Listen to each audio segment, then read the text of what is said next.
So we'll start off right away, Eric, with the start of these questions. And the biggest thing I can say for you is, can you share a little bit about your background and what led you to work in sustainable agriculture and organic pest management? Yeah, sure. Hey, thanks, Brandon, for having me. I really appreciate it.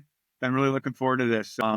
Appreciate the question. A little bit about my background. Well, I got my degree in agricultural economics, which led to my first professional job out of college at the EPA, working in the Office of Pesticide Programs. And from there, I really, really, really got a hands-on experience with agriculture and how it really works. In the end, it just ended up being a desire to work for a company that provided alternatives to traditional chemistry. There was a demand out there that wasn't being met, and I just wanted to do my part to help spread the word. Traditional agriculture certainly has its place, but there's certainly also a lot of opportunity there for alternative chemistry in agriculture, whether it's conventional or organic. It sounds like you've been in it for quite some time. If you don't mind, how long have you been doing this for total? Really? You're going to ask me that, huh? Of course, absolutely. I started out at EPA 1990. 1990. So it's been So I've been doing quite this a few now years. for 35 years. I've been in the agricultural industry for 35 years. Oh my gosh. That's the first time I've heard that. That's great. That's great. You're the type of guy, Eric, we want on here. So that's perfect. Next thing, Neudorff USA is known for its organic solutions. What's the company's overall mission when it comes to sustainability in agriculture and home gardening? Yeah, well, in light of what I was just talking about, Neudorff is a fantastic company. It's based in Germany, been around 170 years, and biopesticides were the mission from day one. In the end, it's to develop affordable, effective solutions for pest control while limiting the impact on applicators and the environment, which really is the essence of what biopesticides do, in my opinion. Yeah, no, absolutely. It's exactly what they do. And that's one reason why here at Rocky Mountain BioAg, we carry your guys' products. You guys fit in line perfectly with what we do. And we've had quite the partnership for quite a while now. So it's been great. And then from your experience, what are some of the biggest misconceptions about organic weed and pest control, would you say? Well, this is easy. This is probably the easiest question that I think you're probably going to ask today, Brandon. And that is, first and foremost, is that they don't work, because they do work. And, we wouldn't have been around for 170 years if they didn't work. And, we're not the only company that falls in that category. Maybe not in the 170-year category, but there's certainly a lot of companies out there, big and small, that are focusing on biopesticide. And that's based much on the increasing demand. The second one, and to a lesser extent, is that they're too expensive. That may have been the case in the past, but they're just not anymore. The manufacturing, again, the demand, the volume that is required in response to demand has brought down production costs significantly. And, when we're ordering raw materials in higher quantities, the cost comes down. So overall, it's just been a win-win. It's a bit of the chicken or the egg argument. The demand and bringing down the cost, and the cost increasing the demand has really, in effect, been a nice 1-2 punch for the growth of biopesticides in organic agriculture and conventional agriculture. Absolutely. And we've seen it for sure. And not only that, those misconceptions that you're saying is that they don't work, they do work. And that's why we've had such a successful relationship with you guys as well, is because the products that you guys do offer, 100%, they're effective. They work very well. And so that's why that relationship continues to go. A couple of things here. How do organic weed and insect control solutions compare to traditional chemical-based options in terms of effectiveness and long-term impact? Yeah, good question, Brandon. No, short answer is they have two different modes of action. I'll give you an example. Fiesta, which is our iron-based broadleaf weed control for use in turf, primarily for use in turf. That's a contact herbicide that kills weeds by iron toxicity. It will kill the root indirectly by killing the plant tissue above the soil, thus limiting the plant's ability to feed the root through photosynthesis. A traditional chemistry is typically systemic, which means the chemical will move through the plant to kill the root. But in the end, either way, the weed is going to die. So the end result is going to be the same. It's just a matter of how we get there. Absolutely. Absolutely. I think also one of the big things is, as well, at least from my standpoint that I look at, is that, how do they compare? Well, you don't necessarily want to go run out on a lawn or a landscape that's been treated necessarily with a chemical. So these herbicides and pesticides, things like that, they're a lot safer for humans, pets, kids, all of those things. So I think that's another big thing. And then what are some of the biggest challenges farmers and homeowners really face when transitioning to organic solutions? Yeah, either way, whether it's farmers or homeowners, I think the challenges are still the same, and that is proper information, education. There's a lot of information out there, and we have to cull through that. So it's important to get your information from a trusted source for sure, and it certainly doesn't hurt to ask the right questions in need. And the other one that comes to mind, Brandon, is managing expectations. I mean, that we can go a long way. That challenge looks like. But if you expect X and get Y, you're not going to be happy. So the whole idea is understanding what these individual products do, and for that matter, what they don't do. If you can't get blood out of a stone, we don't expect, for example, it's not likely we're ever going to end up with an organic systemic pesticide. And that's, the reason that is that because generally speaking, softer chemistry or biopesticides typically are not systemic. So to be on the lookout for an organic systemic pesticide, might take you a while.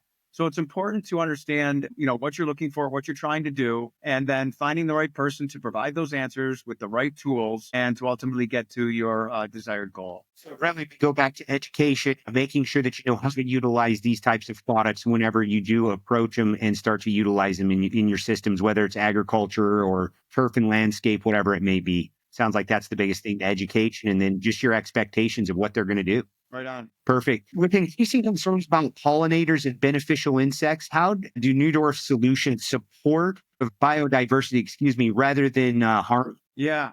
Well, this is one of the key reasons folks use biopesticides, right? In the end, is to limit the impacts to human health and the environment. Right. In the end, this is one of the primary reasons. And, biopesticides, we call them biopesticides for a reason. And that's really, I'm not going to call it specifically, but it is an EPA definition. Getting back to my EPA days, and this is all public information. It's on the website.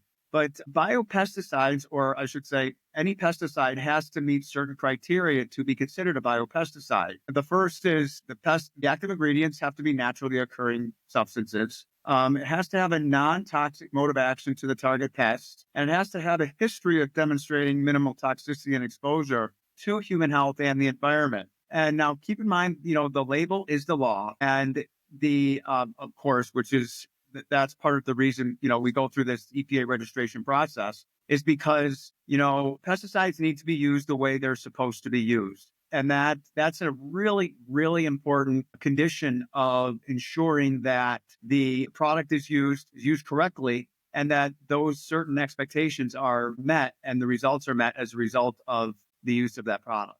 Yeah, and I will say with that being said, Neudorff, I know you guys have a lot of EPA registered products. That's one unique thing. Even though they are biopesticides, the majority of them are EPA registered at this point, which is a big difference between a lot of manufacturers out there today. Would you say that's a fair statement to make? That's one of your main things is that they are EPA registered biopesticide products. FIFRA 25B products, they do have a place, I feel like. And there's a lot of great products out there, but that is one thing I can say is that you guys do have labels that back up, the claims and then the usages and things like that will protect this pollinators, the beneficial insects if used properly. Yeah, for sure. Yep. Perfect. All right, we're going to move on to just the next section. It's on impact on soil health and ecosystems. And just a few questions in this area. How does weed and insect control play into overall soil health? Are there best practices growers should follow to protect their soil biology? Yeah, absolutely. One of the concerns with conventional herbicides is residual effects in the soil. How do organic alternatives differ in terms of soil impact? Are there best practices growers should follow to protect their soil biology? Yeah, specific practices. I'll speak a little bit more generally on that, but because biopesticides, they just don't last long in the environment. It's one of the benefits of that particular category of pesticides, and they do not accumulate in the soil. So there's minimal impact to the soil as a result of these applications. That's great. Yeah. Whereas when we're looking at herbicides like glyphosate, different things like that, those do sometimes have residual effects which do harm soil biology. And that's why we like the biopesticides so much. Yeah, we talked about that a little bit more with the difference between being a systemic product versus a contact product. Again, like you just said, Brent, they're just not going to last long in the environment. Perfect. One of the concerns with conventional herbicides is the residual effects, which is kind of what we just talked about in the soil. How do organic alternatives differ in terms of soil impact? Yeah, that's it. Yeah, it's a good segue from the previous question for sure. Just overall, when you're looking at the use of biopesticides and how they work, right? This kind of comes down to education and managing expectations too, actually, because ultimately what you're going to find here, Brandon, is that, again, I'll use Fiesta as an example, iron toxicity. Again, it's a contact herbicide. As soon as Fiesta is done working, for all intents and purposes, it's done working.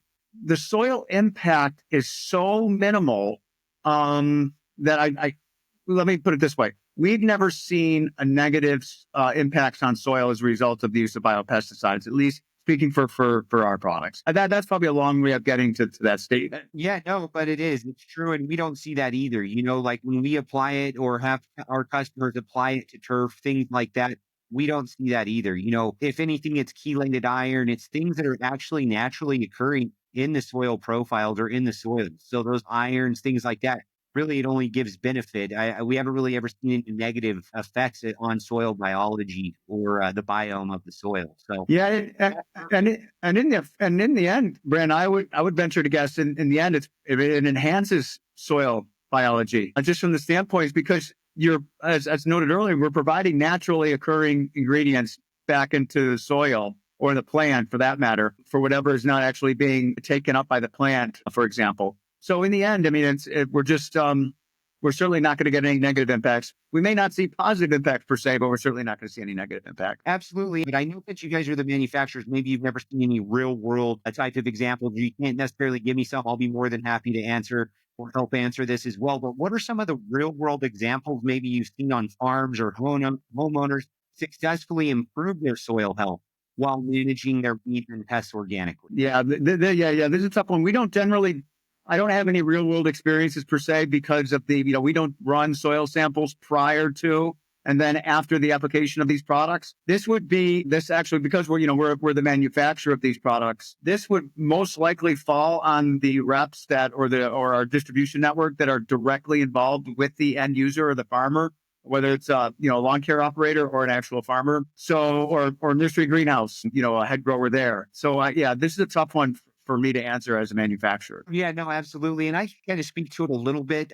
We have seen after utilizing the product, iron have increased, say that for Fiesta, right? In earth care, things like that, where the iron was, utilized to actually target the weeds that are in the lawn. There are some residuals left over. So it's really, that's some of the things that we've seen real life examples, not to mention it's not chemical. So it's not breaking down the soils, right?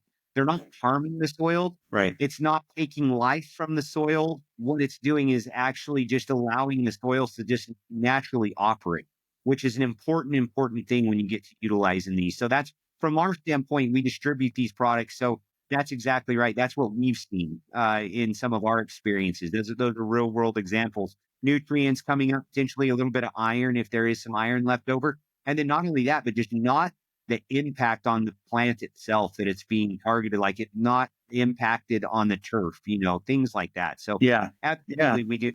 Yeah, I'll just add to that real quick, Brandon, if you don't mind. I think in the end, usually if we don't hear anything, everything went okay.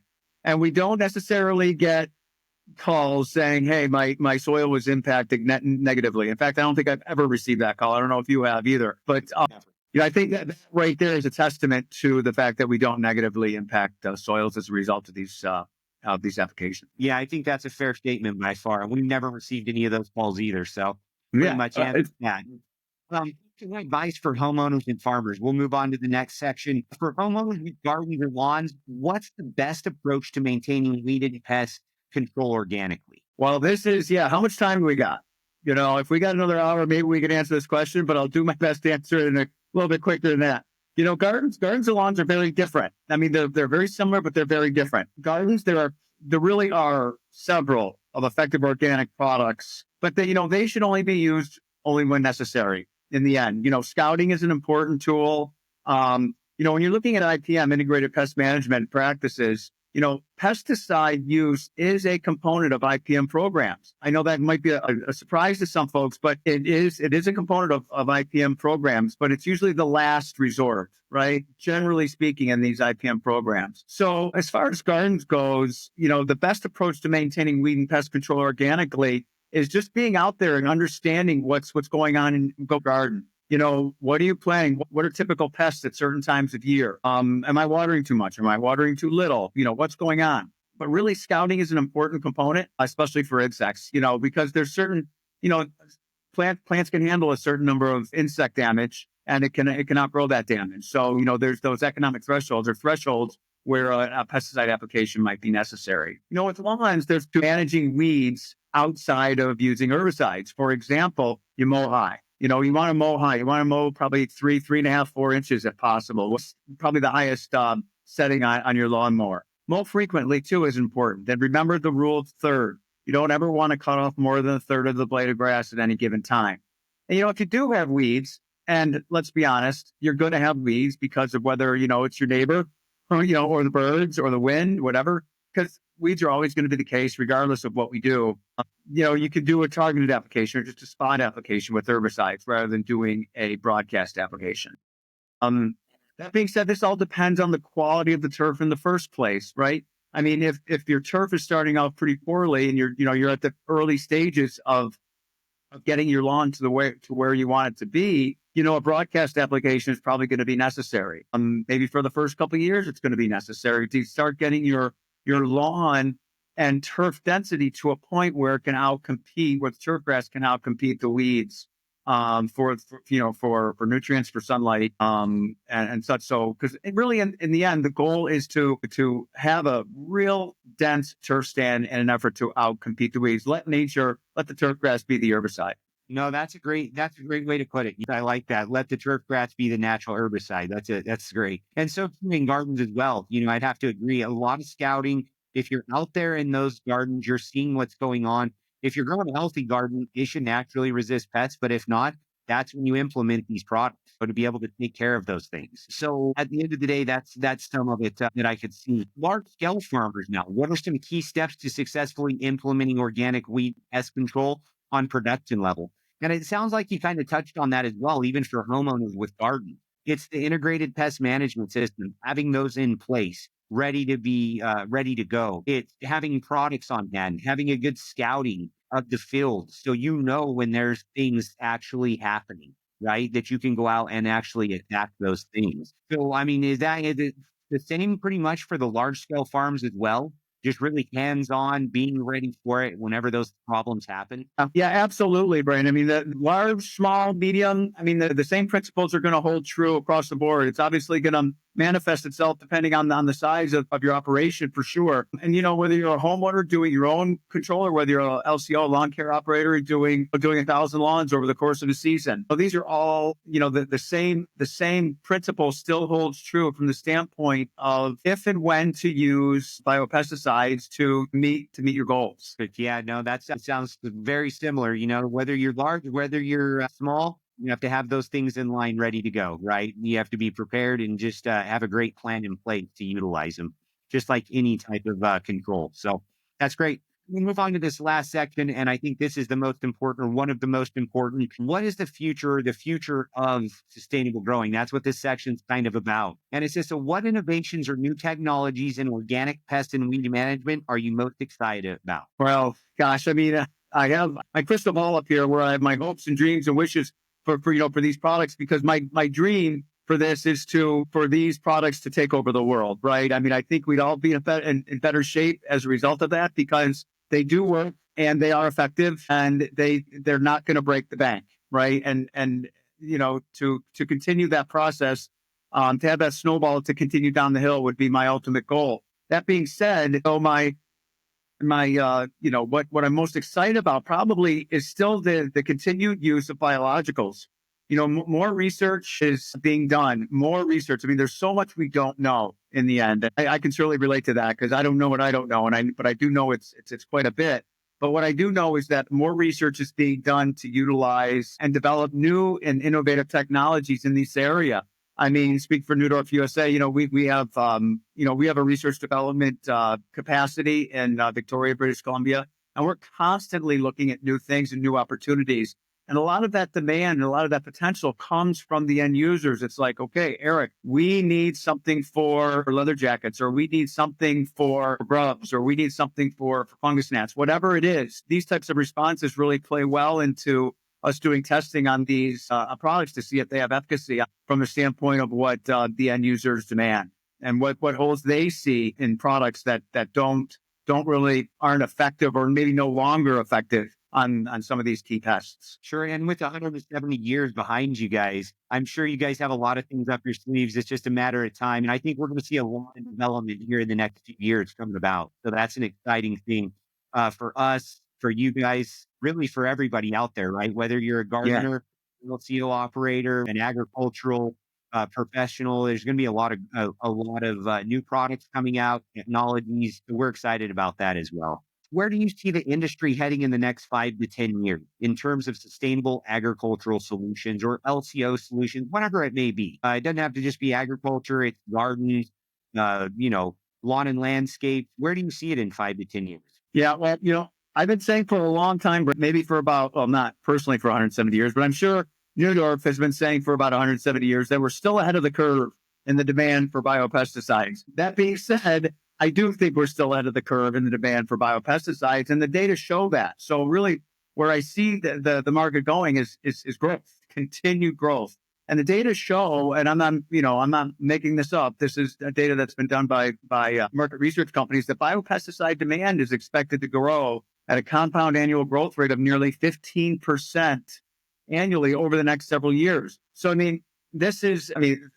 the market has already grown significantly, and we're gaining we've had so much progress over time because of the new innovation, because of the new research, because of the new investments into these products. And again, that drives demand, and demand drives innovation. So we're really excited about the future when it comes to biopesticides. That's great. You guys are positioning well, 170 years well. So that's good. Now, last but not least, for those looking to take a more sustainable approach to weed and pest management, what's one key piece of advice you'd give? Okay, well, because I can't just give one, and I have this opportunity, I'm just going to go ahead and give three, because that's more fun to do. But, we talked a lot about these already, and kind of in a nutshell is manage expectations, be patient, and ask questions. Ask the experts. I mean, there's folks out there, these experts spend their lives doing research and understanding, the ins and outs, the intricacies of whether it's insects or weeds, or, the best turf to grow in transition zones, for example. So ask the experts. There's so much information out there, but make sure it's a trusted expert. And that's always important. That your neighbor or the internet is not always the best resource, but also really, managing expectations is important, and be patient kind of plays into that a bit. This is not going to happen overnight. Change is not going to happen overnight. Understanding the effect of the particular product you're using is also important. That falls into managing expectations.